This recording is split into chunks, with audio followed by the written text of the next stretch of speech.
Olá, meu nome é Gabriela Miranda. Gostaria primeiramente de agradecer por fazer parte desse congresso.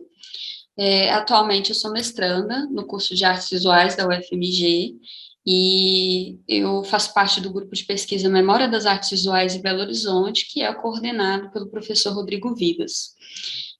Devido ao tema do congresso, eu selecionei para discutir um pouco sobre a construção da historiografia da arte brasileira e como ela impacta nas instituições, principalmente nas instituições públicas, né, nos museus.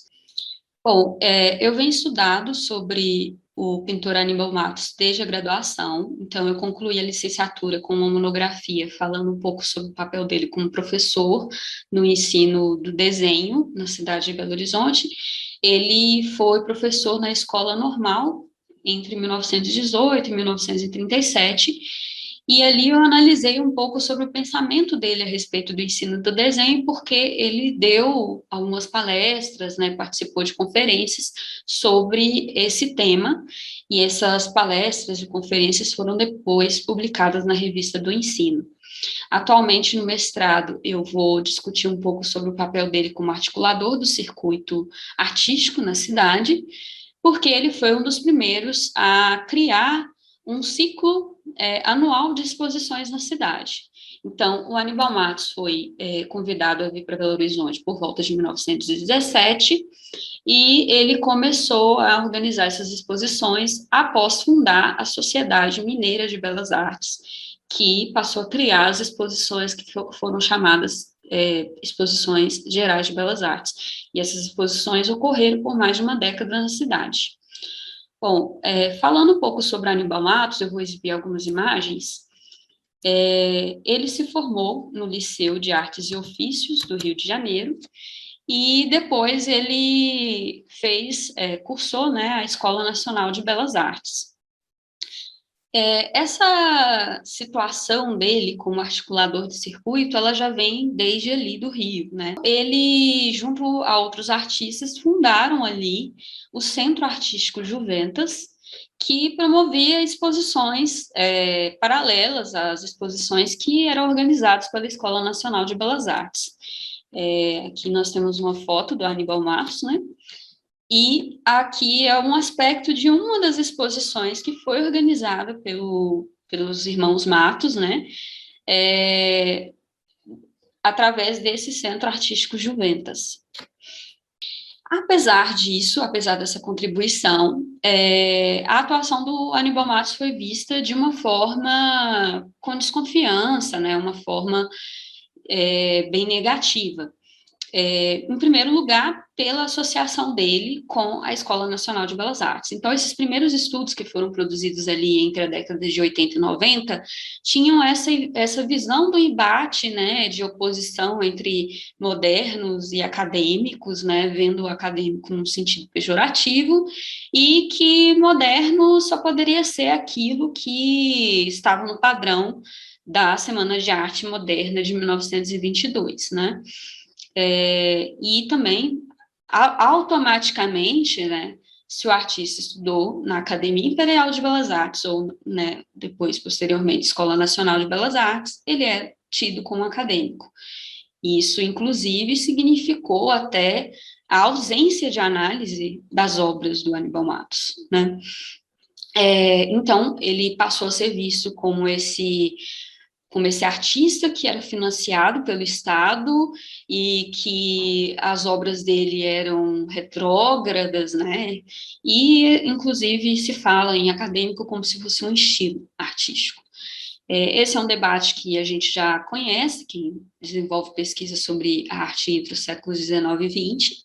Apesar, né, dessa visão que foi construída, é importante saber que o Aníbal Matos teve reconhecimento em vida, né?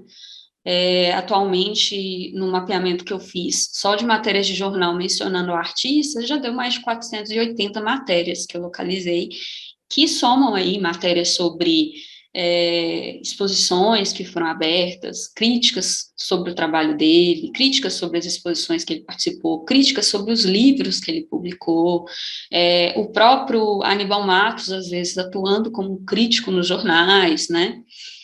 Para demonstrar um pouco, eu selecionei só 2 matérias, né? Uma matéria lá no ano de 1916, né? Com a exposição dele, né?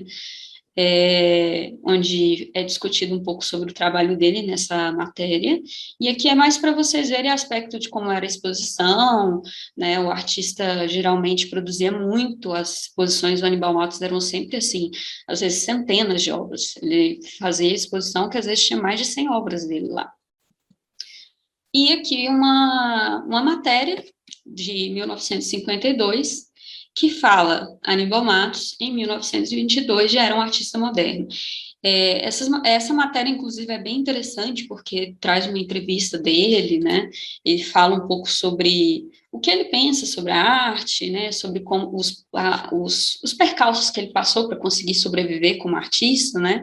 Porque ele acabou necessitando mesmo de, às vezes, recorrer à imprensa, né? Para pedir um apoio para as obras dele serem vendidas, serem compradas, enfim. Bom, atualmente, o museu que tem mais obras em exposição do Aníbal Matos é o Museu Mineiro, né?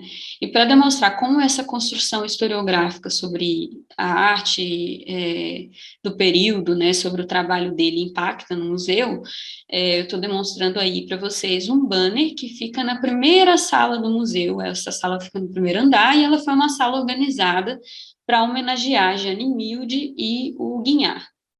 E aí eles falam no texto, né, sobre a importância dos dois para o desenvolvimento da arte moderna em Belo Horizonte. Inclusive no texto eles focam muito sobre a Jeane e o Guignard, né, como professores, porque a Jeane, assim como o Aníbal Matos, veio para Belo Horizonte para ser professor e o Guignard também.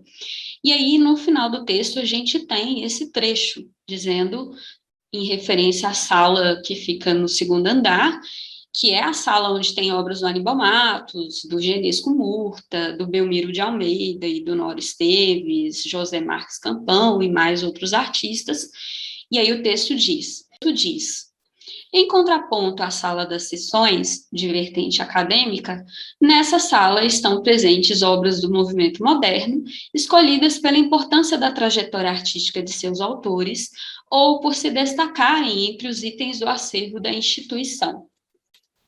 Bom, então a gente não tem dúvida de que esse discurso, né, que foi produzido lá na década de 80 e 90 ainda vigora e que esses artistas ainda são classificados como artistas acadêmicos. Agora eu vou mostrar para vocês um pouco sobre como é essa organização da sala do Museu Mineiro, como as obras estão mais ou menos distribuídas, né? A gente tem essa primeira visão que eu fotografei, que temos aqui obras do Honório Esteves, tem uma pintura também do Belmiro de Almeida e algumas do Aníbal Matos, mais no fundo. Aqui um detalhe das obras do Honório Esteves.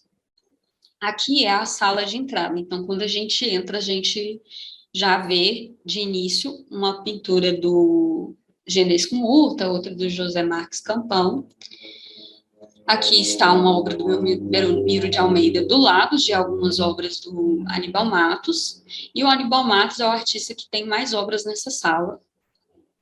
Então, aqui mais um detalhe de obras do Aníbal, e mais algumas obras do Aníbal na sala. E a gente vê como necessário, né, cada vez mais, uma revisão sobre esses artistas, né? Então, um caminho que a gente precisa percorrer ainda para valorizar mais a produção de artistas, não só como Aníbal Matos, mas como Belmiro de Almeida, né, o Genesco Murta, que estão nessas salas, que são classificados como acadêmicos, né? Precisa ser feito, e nós esperamos, né, junto ao grupo de pesquisa, colaborar com uma revisão crítica sobre esses estudos existentes, e, de mesmo modo, a gente pretende discutir aspectos que ainda não foram debatidos, né?